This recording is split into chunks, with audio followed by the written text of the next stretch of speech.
Iran के खिलाफ बिना उकसावे वाले अवैध इजरायली अमेरिकी युद्ध के शुरू होने के 6 दिन बाद समूचा पश्चिम एशिया अराजकता में डूब गया है।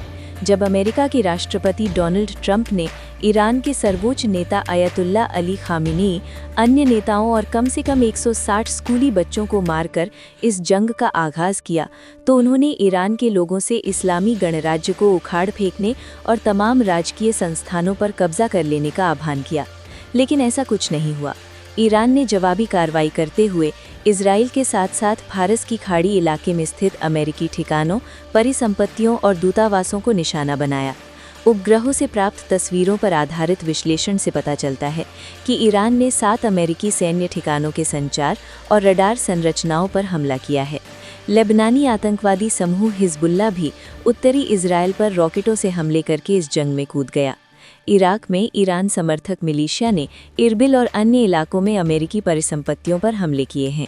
पेंटागन के मुताबिक अमेरिका ने इस बात की तस्दीक की है कि कुवैती दोस्ताना गोलीबारी में कम से कम 6 सैन्यकर्मी मारे गए और 3 लड़ाकू विमान नष्ट हो गए। बीते 4 मार्च को अमेरिका ने श्रीलंका के तट पर एक ईरानी युद्धपोत IRIS देना को टॉर्पीडो से निशाना बनाकर इस जंग को हिंद महासागर तक पसार दिया। इस हमले में कम से कम 83 कर्मी मारे गए। ये युद्धपोत पिछले हफ्ते विशाखापट्टनम के तट पर आयोजित अंतर्राष्ट्रीय बेड़ा समीक्षा यानी इंटरनेशनल फ्लीट रिव्यू के वास्ते इस इलाके में मौजूद था।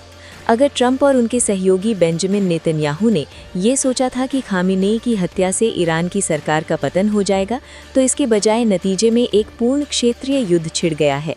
दोनों में से किसी भी पक्ष ने पीछे हटने की इच्छा नहीं दिखाई है। अमेरिकी युद्ध सचिव पीट हेग्सेथ ने बुधवार को कहा कि ये संघर्ष 8 हफ्ते तक खिंच सकता है। ईरान के सुरक्षा प्रमुख अली लारीजानी ने अमेरिका के साथ बातचीत से इनकार कर दिया है और अमेरिकी मीडिया ने बताया है कि वॉशिंगटन ईरान के उत्तर पश्चिम में नस्लीय कुर्द मिलिशिया को हथियार देने पर विचार कर रहा है ताकि आंतरिक अशांति को भड़काया जा सके। ये खतरनाक खेल है। ऐसा लगता है कि ट्रंप ने बिना किसी निकास रणनीति के ही ये जंग छेड़ दिया है। चूंकि ईरानी राज्य और उसकी संस्थाओं के दरकने के कोई संकेत नहीं दिख रहे हैं, लिहाजा अमेरिका ने बड़े पैमाने पर बमबारी और उस मुल्क में गृहयुद्ध को भड़काने की संभावनाओं का सहारा लिया है। अमेरिका ने चंद रोज पहले ईरान को धार्मिक शासन से मुक्त करने का वादा किया था। अगर ये जंग लंबी खिंचती है तो ट्रंप को घरेलू मोर्चे पर बढ़ते विरोध का सामना करना पड़ सकता है, क्योंकि उनके धुर दक्षिणपंथी समर्थकों का एक वर्ग पहले ही इसे इजराइल की जंग बता रहा है। जहां तक भारत का सवाल है, तेल और गैस की बढ़ती कीमतें उसकी अर्थव्यवस्था पर बोझ बढ़ाएंगी, जबकि एक व्यापक जंग इस इलाके में रहने वाले लाखों भारतीयों की आर्थिक और शारीरिक सुरक्षा को खतरे में डाल सकती है। नई दिल्ली, जिसने शुरू में एक मित्र देश के नेता खामेनेई की हत्या की निंदा नहीं की थी, को इस जंग के खिलाफ ज्यादा दृढ़ रुख अपनाना चाहिए और संघर्ष को खत्म करने के लिए अन्य शक्तियों के साथ मिलकर काम करना चाहिए। भारत को इस जंग को अपने पड़ोस तक फैलाने की अमेरिकी कोशिशों का कड़ा विरोध करना चाहिए।